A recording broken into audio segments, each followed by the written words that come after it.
철학자가 달리 철학자겠어요? 우리의 개인이 잘 살아가기를 스스로 희망하고 갈망하면서 살고 노력도 많이 합니다. 우리도 꼬마 철학자라고 말하고 싶어요. 외로움과 동행할 수 있는 건 외로움이라고 하는 것은 내 마음속에 있는 빈 방인데 그 방에 내가 어떤 것을 채울지에 대한 오늘의 이 모습처럼 우리가 더 많이 선택하고 만들다 보면 외로움의 공간에 새로운 꽃이 피어나겠죠. 상처도 아픔도 나한테는 굉장히 인생에 대한 귀한 경험이 됩니다. 그거 없으면 마음걸음마를 제대로 할 수 없어요. 우리가 어떤 내적인 힘을 갖는 거에 이 외로움이라고 하는 곳을 그냥 내가 정말 고독하다, 혼자다가 아니라 그런 나의 잠재되어 있는 힘들을 만들어가는 시간들로 동행을 하시면 저는 좋을 거라고 생각합니다. 외로움의 주인이 된다는 것은 외로움을 즐기는 건가요? 아무것도 모를 때 저는 고독하다라고 생각을 했다 했잖아요. 그게 정말 긴 시간, 제가 30년, 40년, 거의 50년 넘게 살아오면서 그 시간 동안에 제가 외로운 사람으로 살아왔던 거예요. 저 스스로의 삶을 제가 선택한다고 했잖아요. 외로움이 당연히 저의 존재이거든요. 이 세상에 존재하는 제 마음, 제 몸, 다른 사람이 저한테 대신해 줄 수 없는 거겠죠. 외로움도 제가 선택할 수 있는 주인의 역할이 당연히 될 수 있다고 봅니다. 혼자가 익숙해서 외롭다고 못 느끼는 건지, 외로움을 느낀다는 사실을 인정하기 싫은 건지 모르겠지만 늘 혼자입니다. 다른 걱정은 없지만 나이가 들수록 건강과 체력이 약해지니 혼자 이대로 괜찮을까 하는 걱정이 들어요. 혼자 나이 들어가는 사람들에게 꼭 염두하거나 준비할 것이 있을까요? 다른 연구에 제가 빗대어서 말씀을 드리겠는데 하버드대에서 중증 연구로 거의 75년 정도 연구됐던 결과가 있어요. 우리가 행복에 대한 조건들이 여러 가지가 있겠지만 가장 한 가지를 꼽으라고 하면 다른 사람들하고의 관계라고 합니다. 당연히 긍정적인 좋은 관계이겠죠. 혼자서 있다라는 건 제가 신경심리 전공자로서 말씀드릴 수 있는 게 혼자 있다라는 건 굉장히 고립될 가능성이 있고 다른 외부로부터의 자극들이 차단된 채 살아가게 됩니다. 그러다 보면 나의 뇌 안에서 새롭게 만들어질 수 있는 어떤 기회들이 자꾸 없어지게 돼요. 저는 그런 비유를 드는데 우리 넘어져서 골절 오면 어떻게 되나요? 기부스하고 한 달 동안 석고붕대에다가 풀면 그 다리가 어떻게 되죠? 얇아지잖아요. 우리의 뇌도 사회적 관계가 단절이 되고 혼자 고립돼서 우울증이 있는 채로 살다 보면 뇌 안에서도 거의 석고붕대를 한 결과와 똑같은 결과들이 나와요. 그 연구들은 너무 많습니다. 석고붕대라고 표현을 안 했을 뿐이지. 뇌 세포들이 정말 많이 소멸이 됩니다. 그러다 보면 당연히 치매로 가는 지름길이라고 보시면 돼요. 아무런 자극이 없다는 건 아무런 내가 반응할 결과도 없다는 거거든요. 뇌세포가 이미 하루에도 얼마큼씩 우리가 계속 없어진다는 건 아시잖아요. 뇌세포가 사라져도 새로운 다양한 경험과 긍정적인 관계성을 갖고 살면 시냅스라고 하는 새로운 길이 많이 생겨나기 때문에 걱정 없거든요. 그래서 혼자만의 시간을 너무 오랫동안 즐기지 마시고 좋은 만남을 많이 하셨으면 좋겠습니다. 사회 안에 정말 괜찮고 나한테 좋은 영향을 주는 사람들이 많아요. 무엇보다 중요한 거는 내가 그 사람한테 좋은 사람이 되어주는 게 먼저인 것 같습니다. 자유로움을 위해 지금 해야 할 일은 어떤 것들이 있는지 궁금합니다. 진짜 자유가 뭔지 한번 고민을 했던 적이 있어요. 공황장애로 되게 아플 때 제가 혼자 뉴욕을 떠났었어요. 한 달 동안 병가를 내고 의사도 권해주기도 했지만 그게 자유가 아니더라고요. 혼자 되게 멋있는 척하고 비행기 타고 갔는데 거기 가서도 공황이 오더라고요.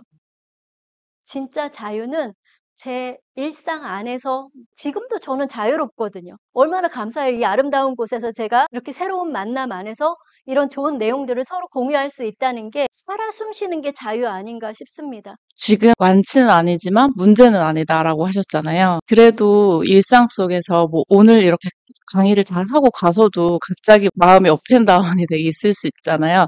그럴 때 작가님만의 딱 리프레시하는 그런 디스트레스나 아니면 치유하는 노하우 네. 이런 습관 이런 게 있으시면 공유해 주시면 감사드리겠습니다. 예. 공황이 완치가 아니라는 것은 저는 경험자로서 의사가 아니어도 이거는 확실하게 말할 수 있어요. 유사한 증상들이 올라올 수 있거든요. 그런데 예전과 다르게 제가 조절할 수 있는 것은 공황이 와도 불안하지 않아요. "너 왔니?" 라고 되게 우습게 가볍게 만나요. "고맙다 공황." 왜냐하면 우리가 아주 가볍고 사소한 스트레스라든가 정신적인 힘든 것들을 경험하고 살아요, 누구나. 그거 없으면 정말 죽은 삶이랑 다를 바가 없잖아요.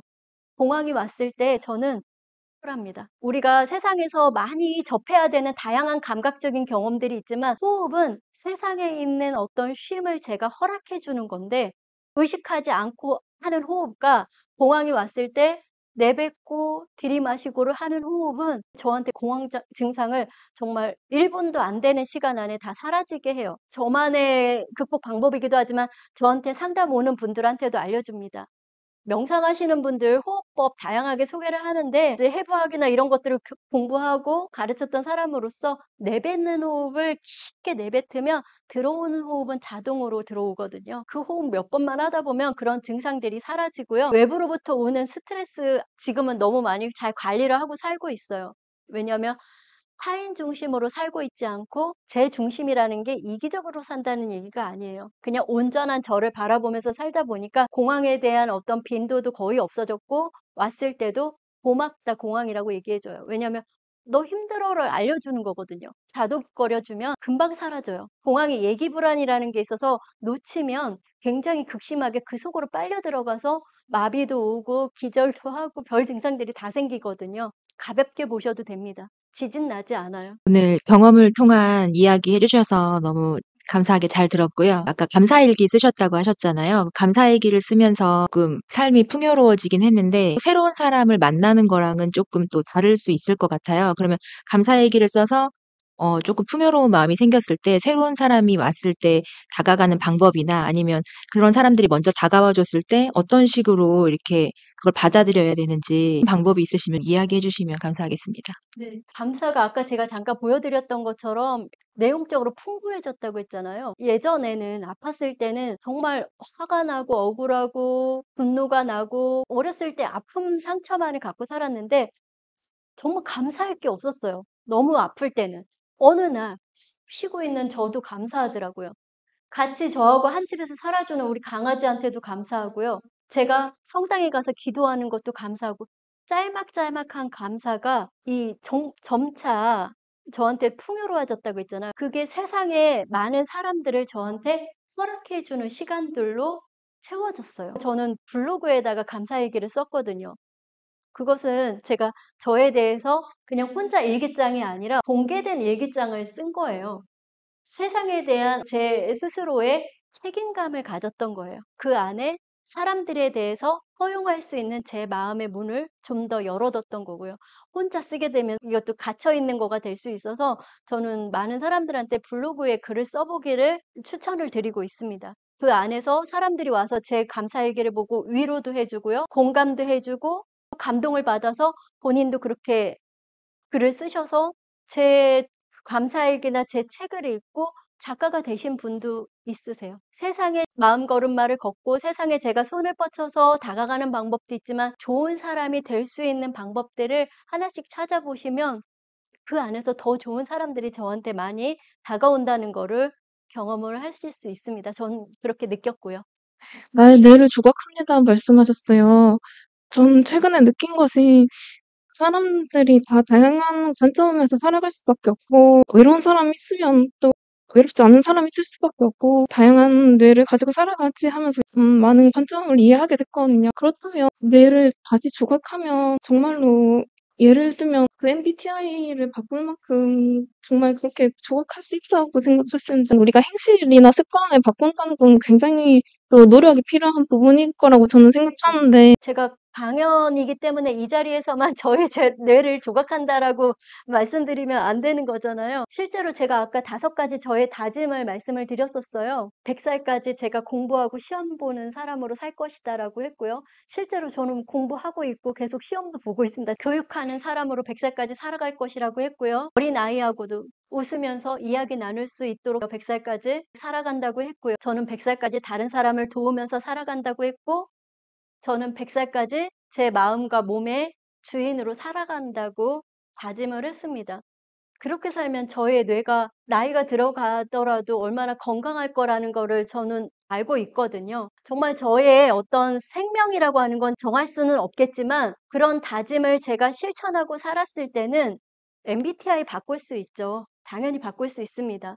답이 또 중요한 거 아니고요. 지금처럼 우리가 새로운 만남에서 새로운 경험을 한다는 건 이 강연 시작되기 전하고 지금하고 저도 그렇고 우리 선생님들도 뇌 안에서 어떤 새로운 것들이 만들어졌을까요? 당연히 달라졌을 거라고 보거든요. 내가 나의 뇌를 조각하면서 살 수 있다는 것이죠. 선생님들도 그렇게 하고 살고 계시고요. 되게 전 짧게 느껴졌어요. 좀 떨리긴 했습니다. 거리도 가깝고 또 제가 잘하고 싶은 어떤 욕심 마음도 있고 이러다 보니까 아마 느껴지셨을 것 같아요. 그 어떤 자리보다도 되게 제가 위로되고 따뜻한 느낌이 있었어요. 2시간 가까운 시간, 짧은 시간이지만 어디선가 또 저를 기억해 주셨으면 좋겠고 새로운 내일을 향해서 열심히 마음걸음마를 걸어가 보도록 하겠습니다. 감사합니다.